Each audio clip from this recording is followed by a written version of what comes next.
it's Stacy with southernbite.com. Today we are making one of the most popular recipes on the blog, tomato gravy. Now, I know I get some weird looks sometimes from folks who aren't familiar with tomato gravy, but y'all, this stuff is delicious.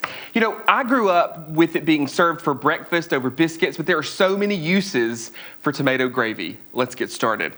We're gonna grab some chicken stock, or chicken broth will work fine, and my little jar of liquid gold here. Liquid gold bacon grease. Let's talk about this for a second. So you can use pretty much any fat in this. We're gonna make a roux. Don't freak out. I'm gonna make it super easy. We're gonna start with about 3 tablespoons of fat. Now you can use bacon grease like this. You can just have cooked bacon. Let's say you're gonna have it for breakfast. Maybe you made sausage. You got 3 tablespoons of sausage fat there. You could use butter. You could use oil. I always have bacon grease because anytime we cook bacon, I strain that bacon grease through a coffee filter and store it in a sealable container in the fridge. That's the safest way to store it. Not on the counter, it needs to be in the fridge. I know your grandmama stored it on the counter, but we know more about food safety now than we did then. You can also store this in the freezer. It makes it a little bit harder to use. You'll have to bring it out and zap it in the microwave or let it come to room temperature to be able to use it.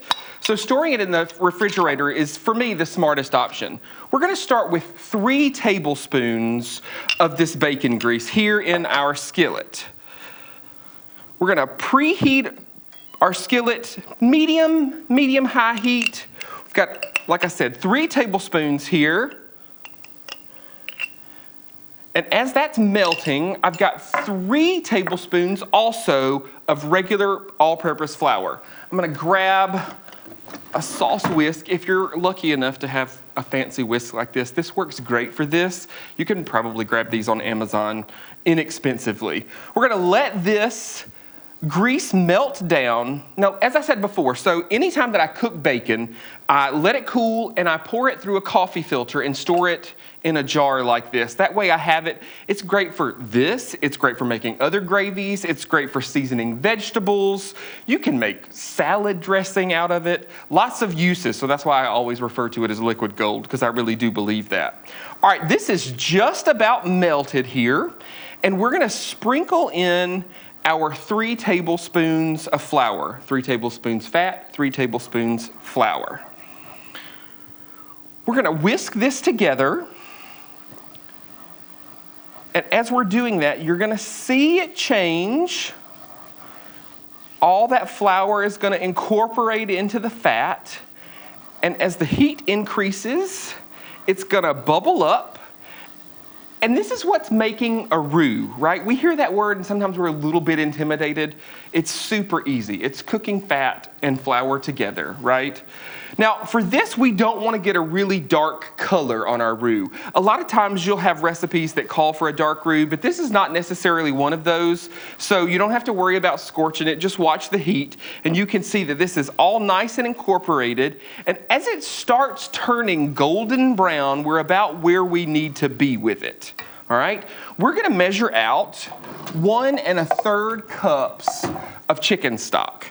Now, this is a little bit of a controversial ingredient when it comes to tomato gravy. A lot of people just use water. That's totally fine.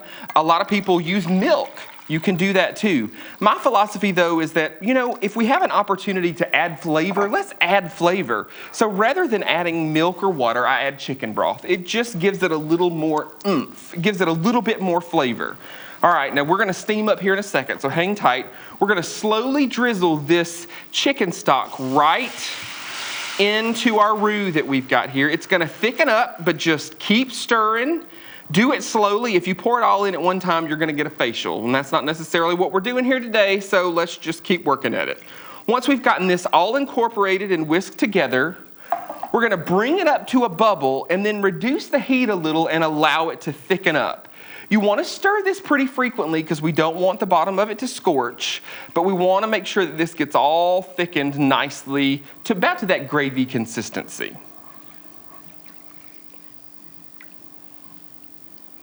And this is going to take just a few minutes to get there.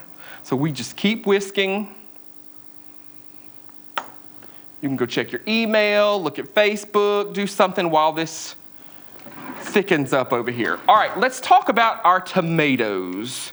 Now, if you are lucky enough to have a mother or a grandmother, or maybe even yourself, that cans homegrown tomatoes every year, you're in luck. Those, I think, are the best things to add to tomato gravy. That jar this size, a pint jar of tomatoes, canned tomatoes. I've already plowed through those tomatoes that I had, so I'm just using a 14.5-ounce can of diced tomatoes. We're going to use the ones with the juice. We want all that tomato flavor in here, so we're going to use the entire can. We're not going to drain it. You can see this is starting to thicken up.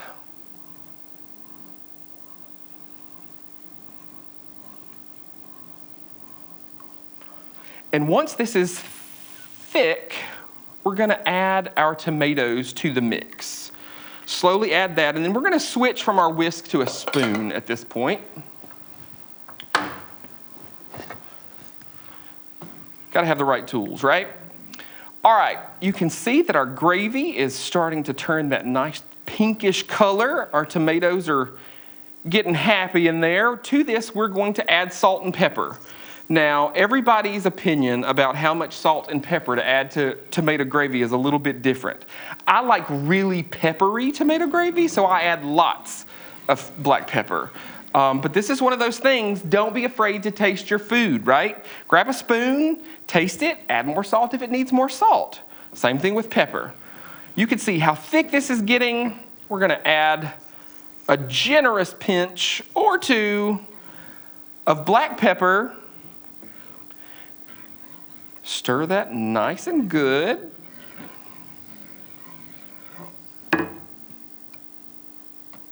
And y'all, we just made tomato gravy. You can see how easy it is. Now, as this cooks a little bit more, it's going to thicken up a little bit more. The color's going to change. It'll be a little bit redder.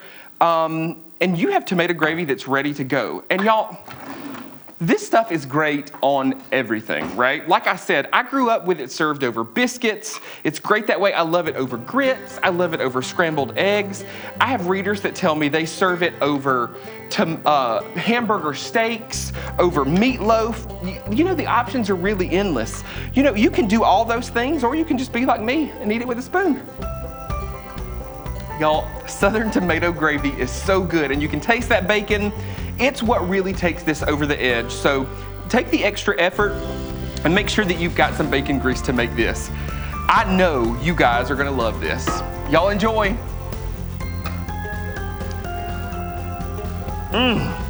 So good.